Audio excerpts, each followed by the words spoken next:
and coverage without congressional action. Already nearly 6 million Americans have gotten access to affordable health care through President Biden's work to expand access to health care.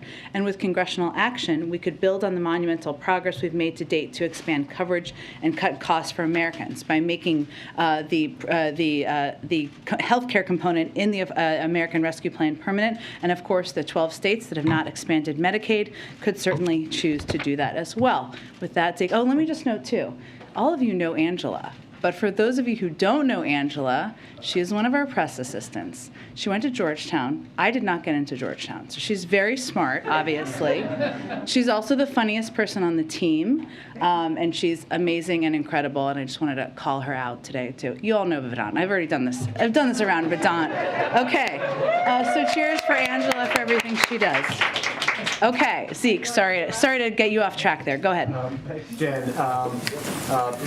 administration officials said that since tomorrow the president's going to extend the pause on student loan repayment for another 3 months through August. That would put it at least starting a couple months before the midterm elections. Is the president willing to sort of end that pause and have borrowers begin to make payments that close to a midterm election?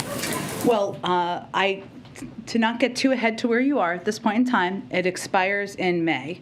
Obviously, we'll have a formal announcement to make before that timeline. I don't have anything to preview at this point in time. Obviously, we look at and assess what the needs are for the people who are impacted by the payment of student loans as we make these assessments. I would note that no one has been required to pay a single dime of federal student loans since the president took office. And of course, the Department of Education will continue to communicate directly with borrowers about federal student loan repayment and servicers as we make this final decision. On a different topic, we've heard a lot from the administration about the lack of international COVID relief funding for vaccinations.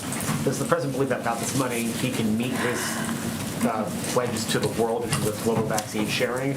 And does he have to recalibrate now that Congress seems unwilling to provide the necessary funding to get there? Well, no, we can't meet our commitments and cannot continue to be the arsenal of vaccines to the global community. Without global funding, USAID won't have resources to get more shots in arms. We'll be forced to scale back our work providing oxygen and antiviral pills, and we will lack the funding to provide rapid testing to countries in need. It's not just about vaccine doses, of course. I know that's kind of the question you asked. It's also about providing the know-how and the individuals and at times the training to be able to get shots in arms, and those are programs that we fund through our global efforts as well, and we need that funding in order to continue these programs. And just lastly, for me, General Milley had some pretty sobering testimony on the Hill today regarding the state of the world and sort of a grim outlook. The potential for significant international conflict is increasing, not decreasing. Is that an assessment the president shares? And is that sort of the assessment of the U.S. government that sort of the state of the world right now is darker than it was when the president took office? Well, certainly the General Milley speaks for the assessment of the U.S. military, and I think that's what he was testifying on, and he speaks on behalf of the administration. Go ahead. General Milley also said that he thinks the war in Ukraine will be measured in years, that this will be a long, protracted conflict. Can you clarify, do you mean that the ground war will be lasting years? And is the U.S. committed to aiding Ukraine for as long as this drives on? Well, we're certainly committed to continuing our historic support of Ukraine, whether that is military assistance, humanitarian assistance, economic assistance. Without further parsing General Milley's words, and certainly I would point you to the Department of Defense and to him directly, I think we also understand that the recovery from this war, the rebuilding in Ukraine, people who have lost their homes, communities that have been destroyed, is going to take some time, and the United States will certainly continue to be a part of that. And President Zelenskyy today effectively asked, what's the point of the UN Security Council if they can't find a way to hold Russia accountable given Russia's veto power? He suggested the council was powerless and outdated. Does he have a point, and does the White House think the Security Council needs to be reformed? Is that even possible? Well, I think he's certainly referring to, obviously he can speak for himself, but his frustration, which we share, that Russia is a permanent member of the UN Security Council.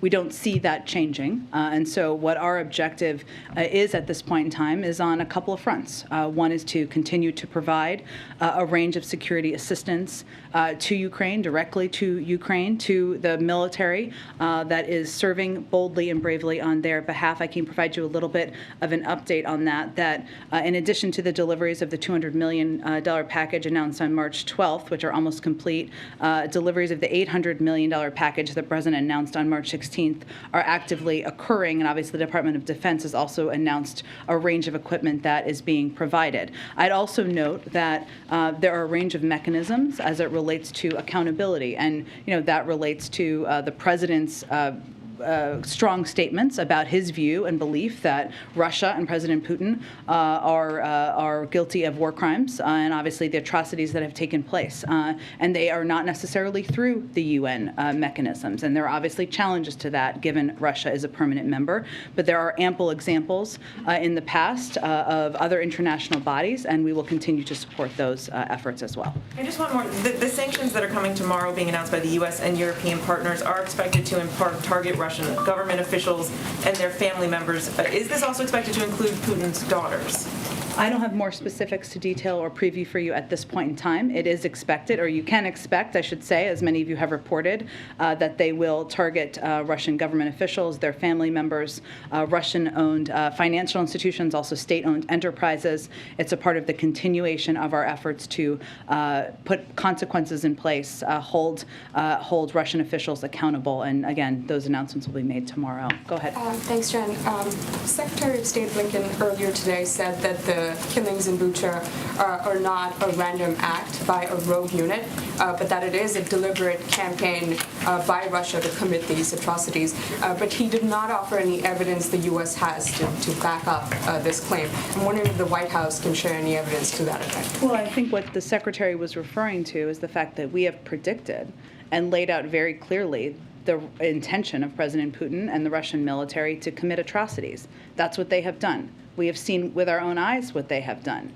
That is consistent with, but a little different from a question about a process, which is a process that would take place through an international mechanism to have a review or have an investigation into war crimes. That is a process that we would certainly be supporting in a range of ways. But what he was speaking to is the fact that we had predicted it. What we predicted has unfortunately happened, and we've only seen potentially the tip of the iceberg because of where we have had access to. We have not have access to an expanse of the country where they have likely also committed atrocities. Thank you. And one quickly on sanctions. We've sort of increasingly seen evidence that Russia is turning to China to supplement Western sanctions. We just had a report that Reuters did today about Russia turning to China for microchips.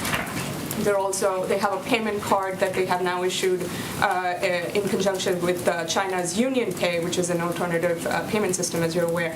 And I'm wondering if what is going to be announced tomorrow will, have anything to do with making China comply with Western sanctions. I mean, if you can speak to that. That continues to be not just our expectation, but what we've conveyed directly. But these sanctions are related to Russia. Go ahead. First, on sanctions, last night the Treasury Department shifted their general licenses a little bit in terms of payments from the foreign reserves in U.S. institutions. Is it fair to say that the goal right now is to have a sovereign default with Russia in terms of how you want to impose costs? The goal is to force them to make a choice. So Russia does not have unlimited resources, especially now, given the crippling sanctions we've put in place. And they are going to be forced to choose between draining remaining valuable dollar reserves or new revenue coming in or default. Part of our objective here, the biggest part of our objective here, is to deplete the resources that Putin has to continue his war against Ukraine, and obviously causing more uncertainty, and challenges to their financial system is a part of that, but it is forcing them to choose those options and to also deplete the resources, making it more difficult for him to continue to fight the war. Longer term, Jake yesterday said something along the lines of this is not the time for complacency. I understand the alliance that's been put together over the last 6 months doesn't have a lot of precedent, but how real is the concern that if this is protracted, if this is months, not weeks, that fractures could end up coming to pass in the alliance you guys have put together? We have been very clear-eyed about that possibility from the beginning, which is why there has been so much effort on the diplomatic front to work at it, including, obviously, the president's trip to Europe. Secretary Blinken is on his way, or maybe he's there now in Europe. There are calls that happen every single day through nearly every national security official to continue to work towards that coordinated unity that has been so effective to date.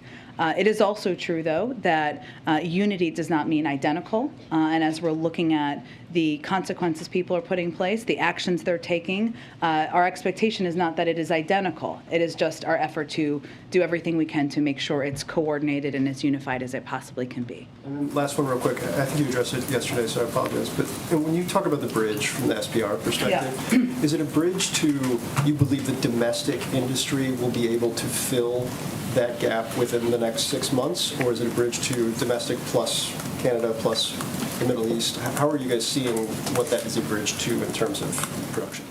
A combination, I would say, Phil. As you know, the oil market is a global market, and we certainly understand and have seen that obviously the actions of President Putin has led to an increase in gas prices, not just here in the United States, but in other countries in the world. We also know that as other countries make decisions about energy sanctions, that could have an impact on the amount of supply in the marketplace. So we are taking steps that obviously a historic release from the Strategic Petroleum Reserve over the next 6 months to hopefully give a bridge to increased domestic production, to your point, which we know could take a little bit of time. But also during that time, we're also working with other countries around the world. You saw the announcement many of them made last week about their increased releases, but also to see what they can do to increase their supply into the marketplace as we're filling that gap. Go ahead, Weijia. Jen, today Secretary Blinken also said that the U.S. was continuing to gather evidence and will continue to support Ukraine, the UN Human Rights Council, as it relates to a possible war crime trial. I know yesterday Jake said the U.S. was looking at a variety of mechanisms, but since the U.S. is not party to the ICC, other than a supportive role, what can it do to facilitate a trial? Well, let me give you an update on where we are, and I would also let me first point to the fact that historically we have provided evidence to the ICC even though we are not a party member. So if you look back in 2004, the State Department collected evidence indicating that the Sudanese military and militias were committing specific acts of violence against members of non-Arab groups in Darfur, and the Secretary of State at the time, Colin Powell, determined that what was happening was a genocide, and we worked with the ICC and the UN Security Council to hold accountable. So I would just note there is historic reference. Now, also, as you're thinking about the timeline of this, the historic reference for that is also important because that was 2004, and it is just starting now. So it takes time. Now, it doesn't always take that amount of time, but just, as you're looking at the history here. But right now, there are a number of efforts already underway to hold any Russians accountable for atrocities and war crimes.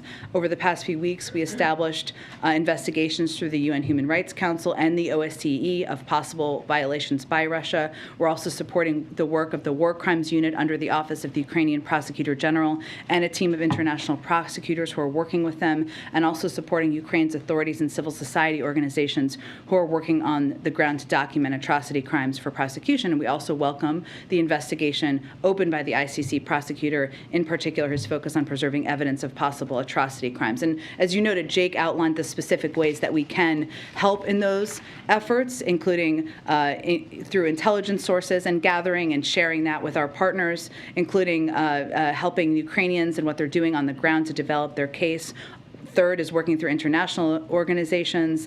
And the fourth, as he noted yesterday, is all of you and the range of important reporting and sharing of images and information gathering that's happening out there. But those are the different options and different mechanisms we're working through now, but it has not yet been determined what the international mechanism is. And you mentioned that's going to take a lot of time.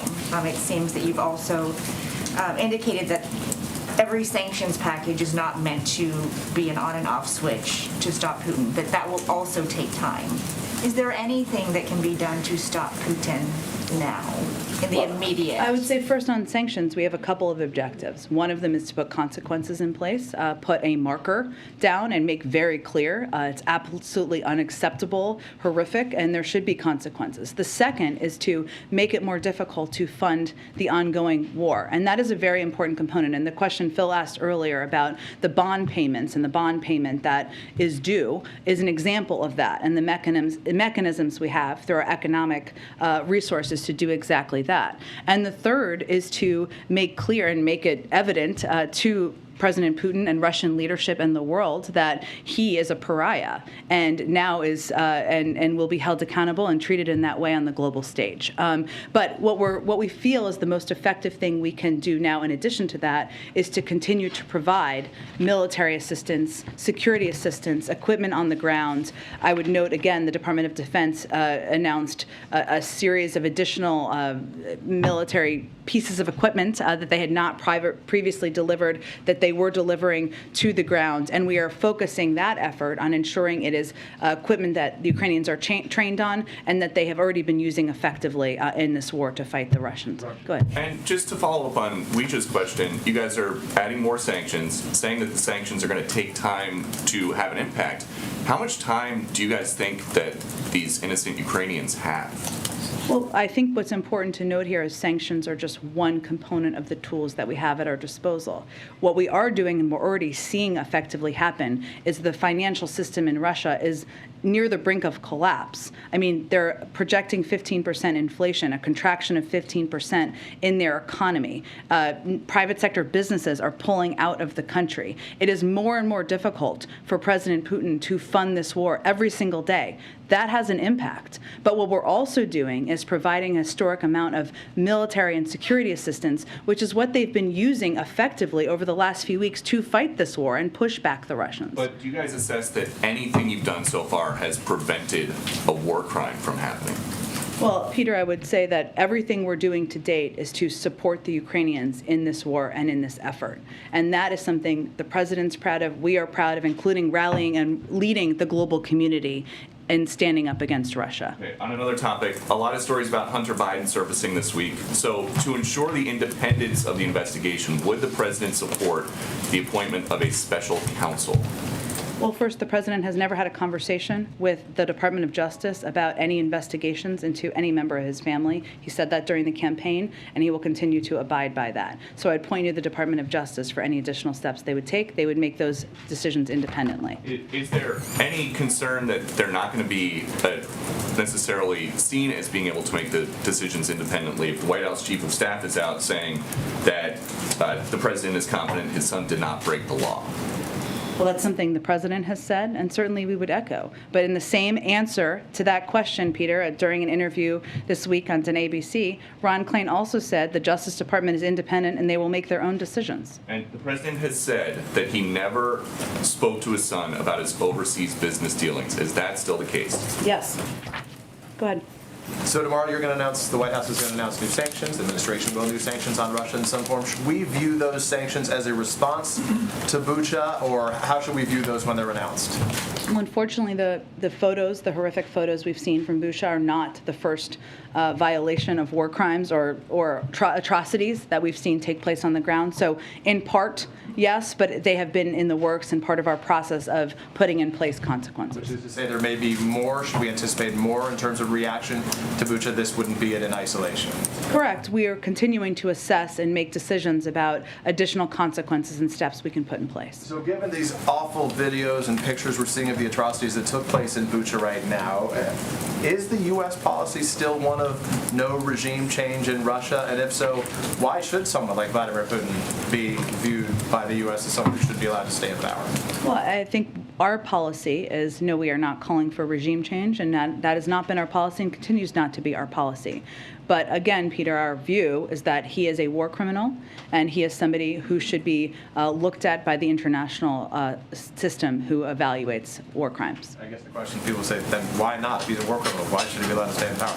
Well, our policy is not to call for regime change. We're not calling for regime change. But again, he is somebody who's committed atrocities against the people in his country. He's a pariah in the world, and every step we've taken has made that clear to the global community. Very quickly, can you pull back the curtain on what happened upstairs when we weren't watching between the former president and the current president over lunch? Did they talk about Putin, Ukraine? Did they do a tour of the residence? What can you tell us about their time together? You know, I haven't had a chance to download yet with the president. I did see former president briefly, but his schedule's a little lighter than the current president's these days. I do know that they had a great, expansive conversation. I haven't downloaded on the specifics of it yet. I'm not sure I'll be able to share those with all of you.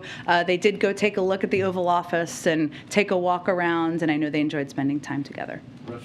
Just to put a finer point on some of the questions you've so far been asked, why shouldn't the images of the atrocities from Bucha compel a worldwide, unified, kinetic response?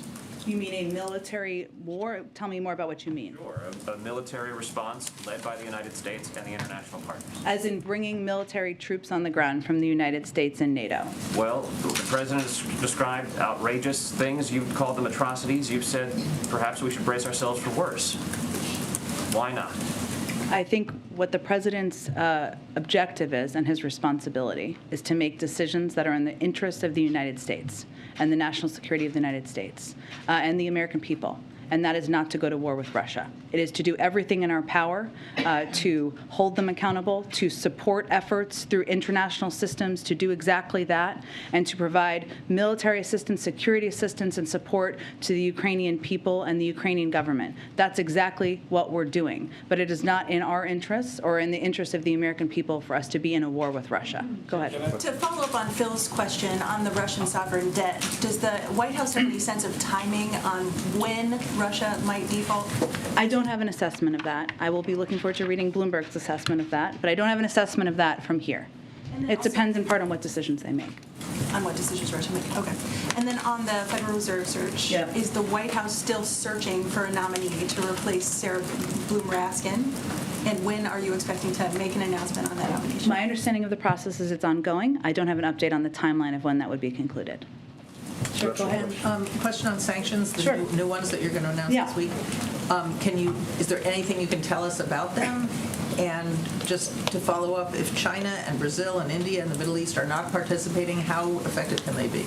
Well, tomorrow what we're going to announce is what I can tell you, and it may not be fully satisfying, but let me do my best.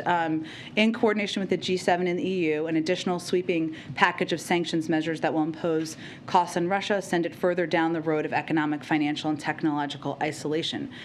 This will include a ban on all new investment in Russia, and increased sanctions on financial institutions and state-owned enterprises in Russia, and sanctions on Russian government officials and their family members. These measures will degrade key instruments of Russian state power, impose acute and immediate economic harm on Russia, and hold accountable the Russian kleptocracy that funds and supports Putin's war. So this is going to be done in coordination with others, and the steps will be targeting, as I just noted, obviously family members, Russian government officials, and other state-owned enterprises and financial institutions. Some pretty big economies that are not participating. Doing as we're working to rally the world and taking steps to hold Russia accountable. It does not mean they're identical. It doesn't mean they'll all happen on the exact same timeline, but that is what we're continuing to work to do from here. About the countries that are absolutely not participating in sanctions like China and Brazil and India. I understand what you're asking. What I'm conveying is that we are also coordinating with the G7 and the EU, which is about 50% of the global economy, which is still a significant unified entity, in holding Russia accountable. And in our conversations, obviously, we had our Deputy National Security Advisor traveled to India recently to convey the implementation of our own sanctions, and our expectation is not only that other countries will abide by, but that they will also be a constructive part of holding Russia accountable. Go ahead. Thank you so much. I just a question to see if you have any reaction to Orban's victory and what kind of message that may send to allies in Europe. Let me check with our national security team. I'm sure we can get you a direct reaction to it. And then I just wanted to ask on COVID, if the president is seeing any sort of having any new restrictions, or if there are any new procedures that are in place, just given there have been a number of staff at the White House who have COVID, there have been a number of reporters who have COVID, many of them were mixing this weekend at a dinner. Which she did not attend. But is there any sort of additional heightened concern just given this moment and the fact that a lot of people in town seem to be getting it? Well, we know that BA2, which is the dominant variant, is a very transmissible variant. And so we've obviously been watching that and watching that closely. And certainly we knew that, as it has been the case in the broader population, including among the media, but also among staff, that means that there will be people who get COVID, who are fully vaccinated and have been boosted, especially in the White House, and I think with most members of the media as well. So fortunately, what we're seeing is largely mild symptoms. But what we do, the policies we do here, which we have not changed, but they are more stringent than the CDC. So just to reiterate for all of you, our policy is that all Executive Office of the President employees surrounding the President are on a regular testing schedule to screen for COVID on campus. That is a step beyond CDC guidance. If you're going to see the President, you will be tested that day, even if you're not traveling with him, just if you're going to see him for a meeting. The President's doctor will continue to determine if additional testing is needed on any given week in light of various considerations. For example, because of the travel from a couple of weeks ago, he was tested in addition to his regular cadence after he came back. And importantly, as I noted, everyone going to a meeting with one of any of the four principals is obviously tested. In addition, for those employees who test positive, and I can confirm this 2 times over, they are required to isolate in alignment with CDC guidance, must test negative before returning to work. That's a step beyond what CDC recommends. And if they test negative under 10 days, they are required to wear a mask for that period of time as well. And meetings with the President are often socially distanced in many circumstances as an additional precaution, even as people are tested. So there are a range of steps. My point is, I'm sorry, that was a lot of a list, but is that we take a range of steps. We have been taking a range of steps that are meant to put an extra layer on in protecting the four principals, and given it is the White House. Is there any thought to having the President take any medication prophylactically in case that he is in contact with somebody with COVID? Not that I'm aware of. I don't even know what that would be, but not that I am aware of. They're on medication. He obviously he relies on the advice of his doctor, but not that I'm aware of. Go ahead. Yeah, thanks, Jen. Senators Romney and Murkowski yesterday announced their support or plans to vote to confirm Judge Jackson later this week or perhaps next week. Hopefully this week, because they're going on recess. Yeah. Good point. Or don't tell senators you said that. No, that was a mix-up right there. But what is your reaction to what you heard from Senators Romney and Murkowski there? And it looks likely that she will get 3 Republican votes in support. Is the White House believe that that's a strong showing of bipartisan support for her, or the fact that 47 Republicans appear likely to vote against her? Are you displeased with the lack of support of Republicans? Well, I would note first that even for a number of senators who decided not to support her, and there's quite a good little video The Daily Show may or may not have done on this, all of them talked about her impeccable credentials, her qualifications, what an incredibly inspiring story she has, and how qualified she is for the job. I would say we've believed from the beginning that her record, her impeccable credentials warranted bipartisan support. And that is exactly what she is going to get in her confirmation, thanks to those individuals and one more that had previously announced their support. So we're certainly encouraged by that.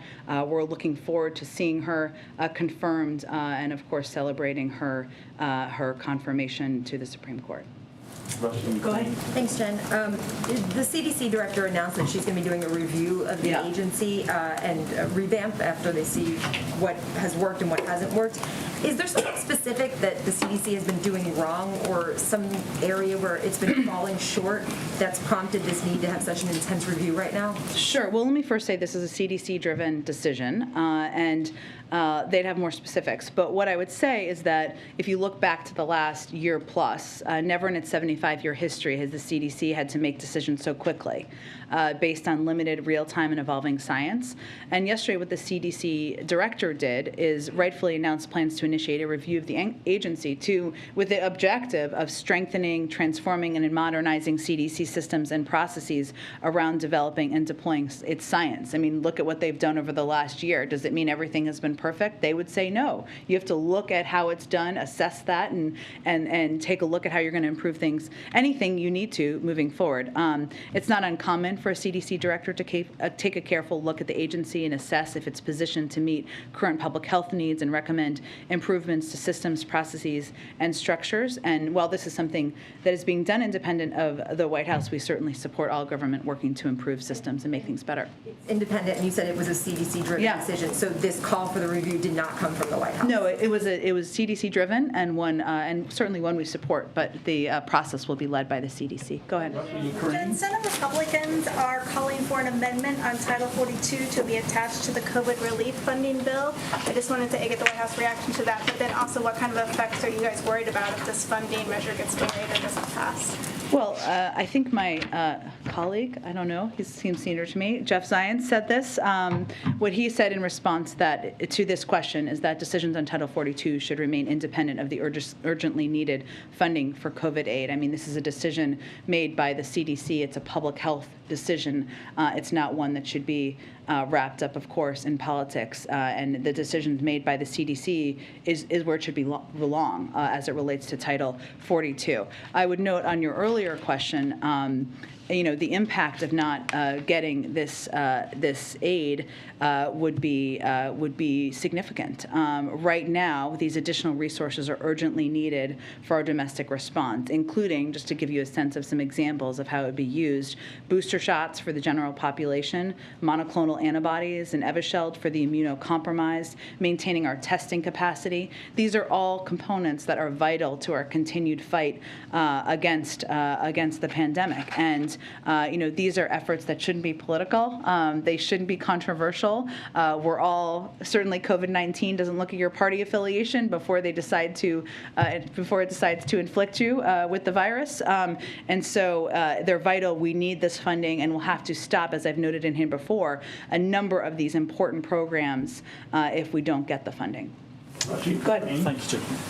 I'm trying to understand how you see this horrible news coming out of Ukraine with these massacres. I'd like to understand, do you see it as something fundamentally, like a game changer, or is it just another incremental, awfulness and a thing that's been going on for, well over a month? And if it is something fundamentally different, these people with their hands tied and thrown into pits and cellars and whatever, does that mean that we can expect to be hearing a fundamentally different response? Because that's also been incremental.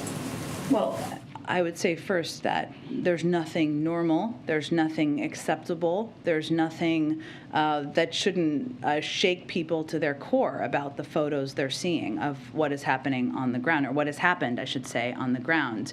And what the president has said and been unquestionable about is that these are war crimes, a violation of the law of war. And his view, and I talked to him about this as recently as this morning, is that we need to put down a marker for history. That's why he has been so outspoken about this and made clear that accountability is critically important when you see the horror that we're seeing on the ground, the targeting of hospitals, of civilians, of, as you noted, the binding and killing of innocent people in Bucha, where we're seeing the photos. We have also already seen evidence of war crimes before these photos, and a lot of the measures that we're putting in place, whether it is supporting international efforts to work towards gathering data and information through a range of mechanisms, or it is continuing to provide additional security assistance or humanitarian assistance, are in response to the atrocities and the horrors we're seeing on the ground. Go ahead. Yeah, I wanted to ask you about El Salvador, about the state of exception that has been imposed in El Salvador. This state suspends constitutional guarantees such as the right to assemble and also basic procedural rights for the Salvadoran people. Is the U.S. concerned about the impact of this measure? So I would say, can you ask your question one more time? I wanted to make sure I had the right information. Of course. Yeah. Yes, go ahead. Yeah, it's about the state of exception that was imposed in El Salvador, which suspends constitutional guarantees such as the right to assemble and also basic procedural rights for the Salvadoran people. Wanted to see if the U.S. is concerned about this. Let me check with our national security team and get more details for you, and we will get you a more comprehensive comment after the briefing. Go ahead. Thanks, Jen. I have a few for you. Start with the Supreme Court vote that took place yesterday. Is the president disappointed in particular that Senator Lindsey Graham, who had voted for Judge Jackson before, opted to vote against her yesterday?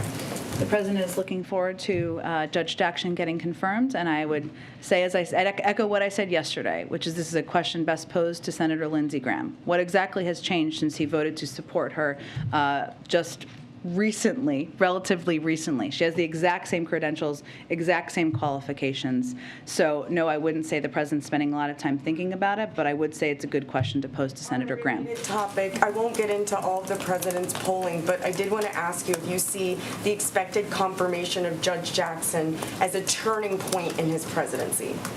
I would say, without getting into the politics of it, the president committed to nominate a African-American woman to serve on the Supreme Court if there was an opening. We are on the verge of that woman getting confirmed to the Supreme Court. This is a moment, even with everything going on in the world, to celebrate history, to celebrate this incredible woman who has impeccable credentials, who is about to serve on the Supreme Court. And so certainly we're going to take a moment to appreciate that and value that. And I think a lot of people in this country will too. I can't make a prediction on what that will mean for polls, and it's really not about that for us.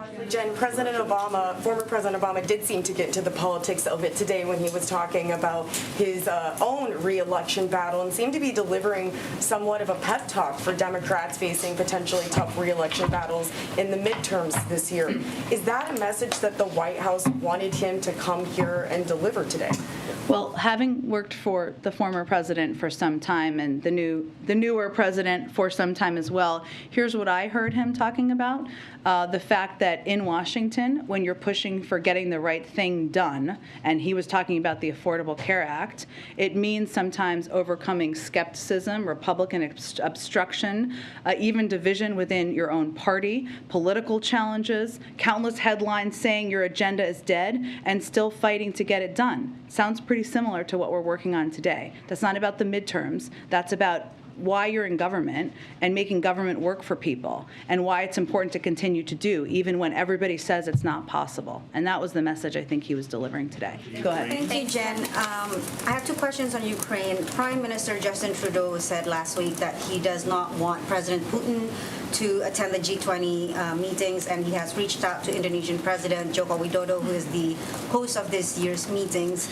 So does President Biden have plans to also do the same, to reach out personally to the Indonesian president? And can you just share anything on the diplomatic front in terms of trying to get Russia out of the G20 meetings or get Ukraine in as an observer? Sure. I don't have any update on that. I'm happy to see if we have any update from our front. And then just a follow-up on a different note on Ukraine. China today urged the UN Security Council to verify and not to resort to unfounded conclusions on Bucha. And meanwhile, Chinese media is also repeating Russia's narrative that what's happened in Bucha is fake news. Can we get a White House reaction on that? I would just say if you're repeating the propaganda of the Russian government and President Putin, you're on the wrong side of history.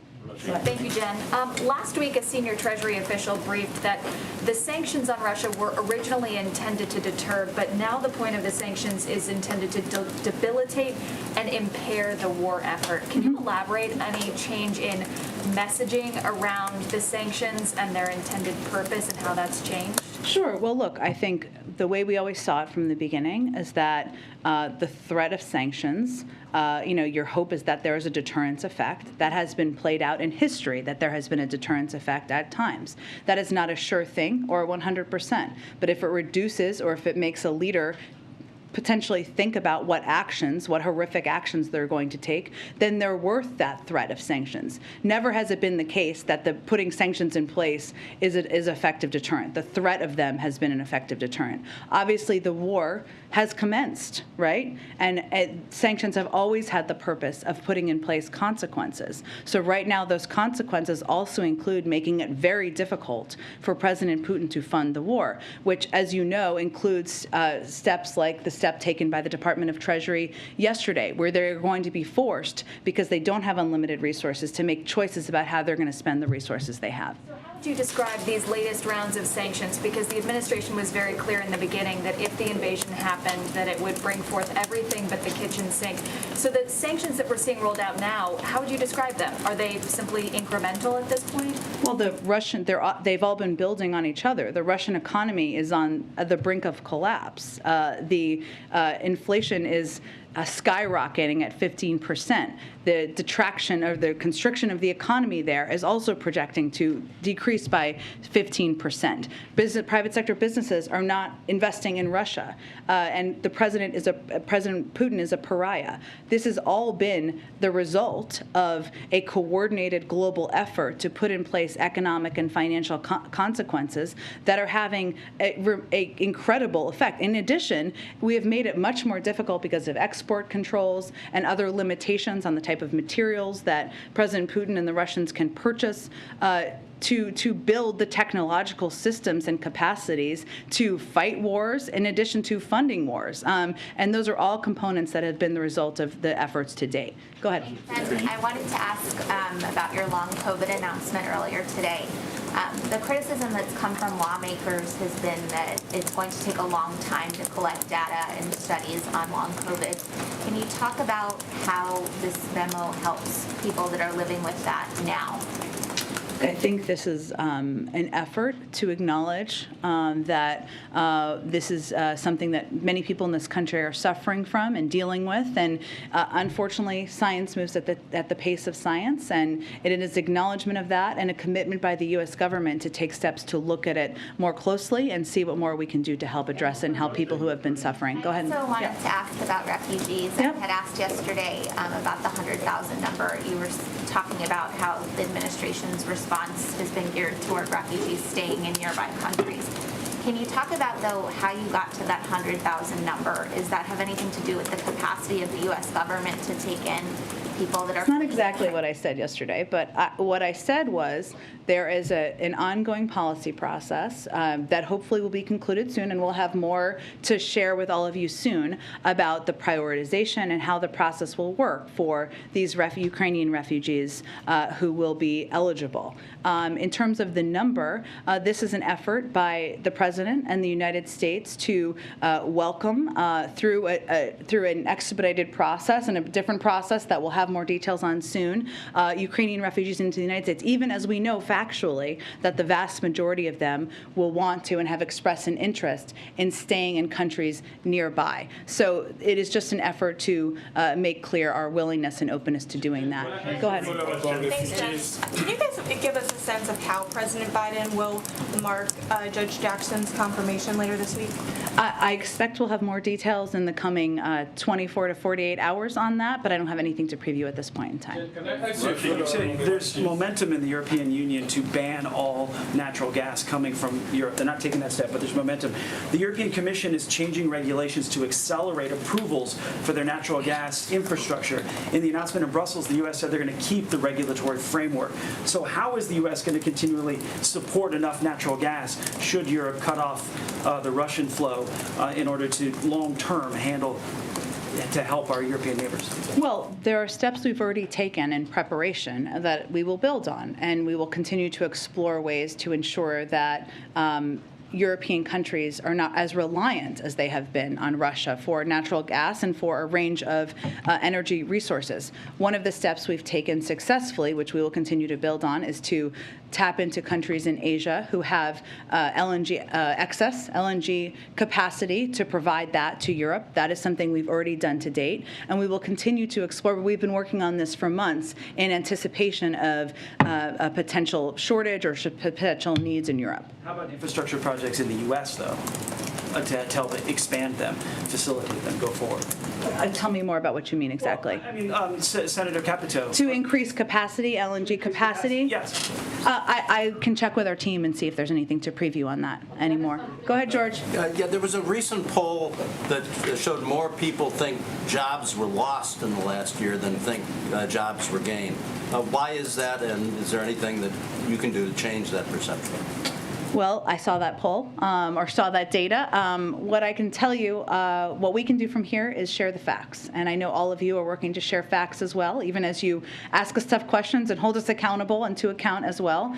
We know the fact is that the president created more jobs last year than any year in American history.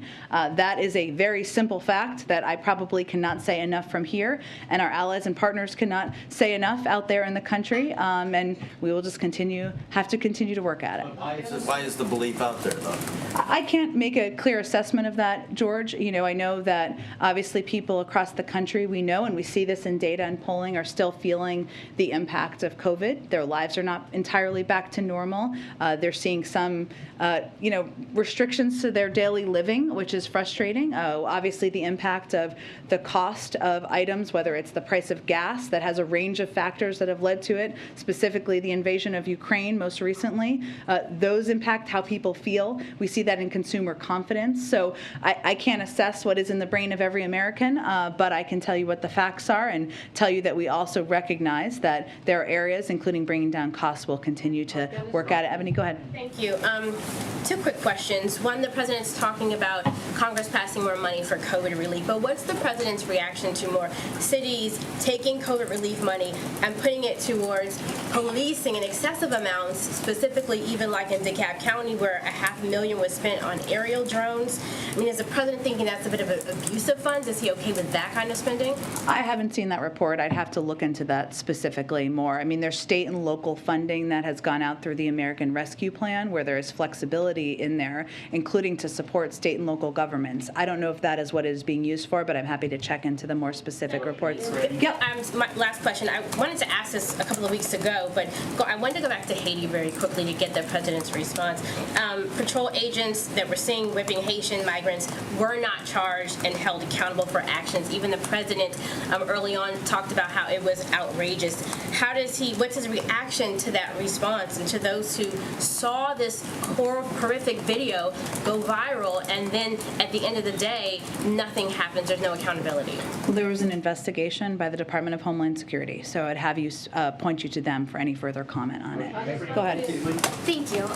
2 weeks ago, the president warned the American people and owners and operators of critical infrastructure that Russian cyber attacks were, quote, coming. And he urged those owners and operators to harden their cyber defenses. Is there any update or intelligence update that you can give to the American people and critical infrastructure operators about this pretty urgent warning that came recently? Well, I don't have any additional intelligence to update you on from here, but the reason we did that at the time is because there are steps we can take from the federal government, but there is also steps that private sector companies can and need to take in order to protect themselves. Those don't typically happen overnight, so we wanted to ensure they understood that these threats are real, that it was urgent that they take these steps, but I don't have anything in addition to predict about next steps or intelligence. Any work that officials have done with these owners and operators that you can talk about? There is ongoing work that our cyber team has been doing from the beginning of the administration, working closely with the private sector. That's been a huge priority for the president, the recognition that it needs to be a partnership. And one of the reasons we go out publicly as we do is because even as and that was actually on the heels of when Ann Neuberger came here, it was on the heels of a briefing she had done with larger institutions to talk about this. We also recognize, though, that cyber attacks can impact smaller institutions, medium-sized institutions, and institutions that need to know that there are easy steps they can take to two-factor authentication, passwords, not clicking on mysterious links that can also help protect themselves. So that's why we went out publicly to spread the message broadly. Thank you so much, everyone.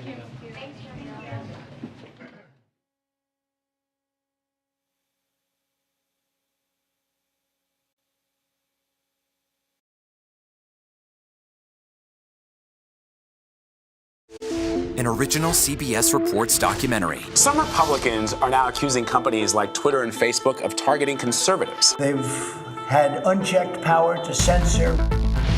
I do not have access to